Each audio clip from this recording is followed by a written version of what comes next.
Hi, I'm Joyce Householder, and I'm a Johnson County, Kansas K-State Extension Master Gardener, and I want to help you today to understand a little better how to enhance the exhibit for the fair for your fruits and vegetables. And number one, you should check out your own fair book for whatever county you're from, and make sure you understand the rules and regulations for how they would like you to exhibit your items, and make sure you know that you've grown your items, because that's part of the whole process is growing your own fruits and vegetables for display. And so I'd like to talk to you a little bit about how to, when you're growing your vegetables and fruits, to kind of keep your eye on them so that you can monitor the maturity and the bug culture in your garden, and kind of keep everything more high quality for exhibiting. So you want to choose the best quality of your specimens to exhibit when it's time. And a good thing to keep in mind is to harvest just before you need to bring it in. In most cases, the fruits and vegetables will appreciate that as far as longevity after they've been judged. So you want to choose uniform shape, size, and color. So let's look a little bit about what we have in front of us here. So if you're going to choose fruits, for example, like in our case, fruits are 3 to a plate exhibit, and you want to make sure that you have some uniformity in the size and shape of your fruit. But at some point you're going to have to just present what you have. But for here, we want to make sure that our stems are kind of cut to the same height, so you can trim them back like so. And there's your display. So that would be a fruit, like your pears. And then tomatoes are another big deal.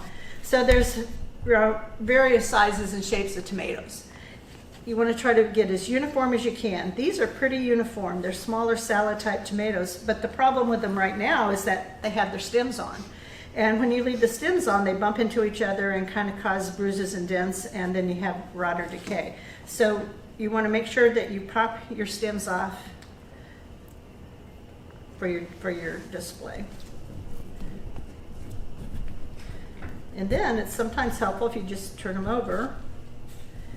And you can even do a little pyramid or something like that. Maybe have a smaller plate if you'd like a smaller plate. But that's a good way to demo that size tomato. Cherry tomatoes, there's every variety of cherry tomatoes, every color, shape. And so trying to find uniform cherry tomatoes, and probably a smaller plate would be better for these so they don't look so lost on the plate, and line them up. Again, these don't have their stems on. You don't want their stems, so just kind of line them up and present them in a uniform manner that way. Peppers are another thing to consider. When I was choosing these, this one is definitely an outlier. It's long and skinny, and these are as uniform as can be based on what's available right now. You want to trim your stems to about 1/4 to 1/2 inch long and line them up on the plate in a uniform manner. So you want to make sure that the color's all the same. So if your peppers start to turn red, so it's part red and part green, that's not going to be very symmetrical usually in the presentation. So if it's all red, make sure all your peppers are red. Or if it's all green, make sure all your peppers are all green. So that would be a good one to know. And then, another big part of this is dirt on your fruits and vegetables.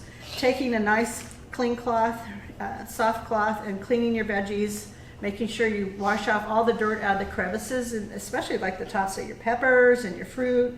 Even the tomatoes can get kind of dirty on top. So cucumbers is another one. Like right now, there's not much out there to pick from. So these, we have like kind of 2 different sizes in here, but they're symmetrical in color and size as we could get. And when you harvest these, take your pruners out to the garden and cut them off the vine and leave. These don't have a stem, but you should leave about 1/4 to 1/2 inch of a stem on your vegetables. So as you're harvesting, keep in mind how much stem you need to leave on your fruits and vegetables. Okay. Green onions, which may not be in season during the fair, but here again we have uniformity in the root length and the top height. And you want to make sure you clean as much dirt as you can out of the roots. We've been known to use a little toothbrush to brush under the water to get the dirt out. And sometimes if you just peel off the first layer of the onion, that'll take some of that dirt off for you. And here's an example of radishes that are so different from each other. But this is what we have available right now. So see, we have different colors, different sizes, and for demonstration, we're supposed to leave the greens on and trim the roots to an equal length, I'm sorry.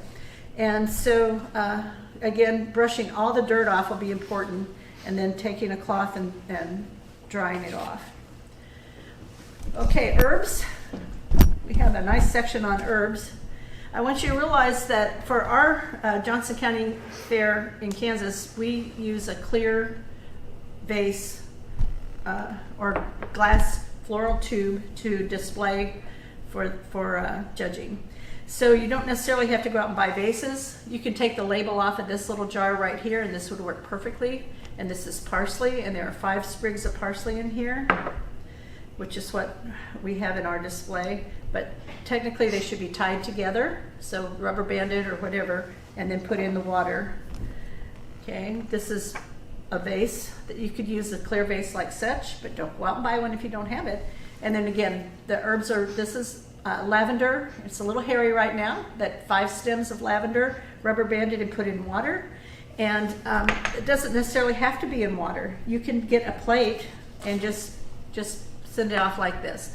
Realize that you want to harvest that right before you have to turn it in for judging, so that it stays its freshest and can be judged based on that. But after a few days, you know, sitting at the fair in a hot room, it's probably going to, you know, lose its turbidity. So here's an example of a jelly jar. This is the basil, and it's rubber banded together. You want to look out for bug bites on your leaves. So if you have holes in your leaves where the bugs have bitten it, if you have pieces of dirt where it's splattered up when the rain came, and you know, basil's a big one for picking up the dirt. So you want to make sure that you clean it as well as you can. Get rid of all the leaves that have bug bites on them. And when you put it in the jar, do not put the leaves in the water. You want to have a clear view of what's happening in your jar here. You don't want the leaf to be under the water. That's about it. I hope you've been able to get some information that will help you for presenting at the fair. We look forward to seeing you there. Thank you.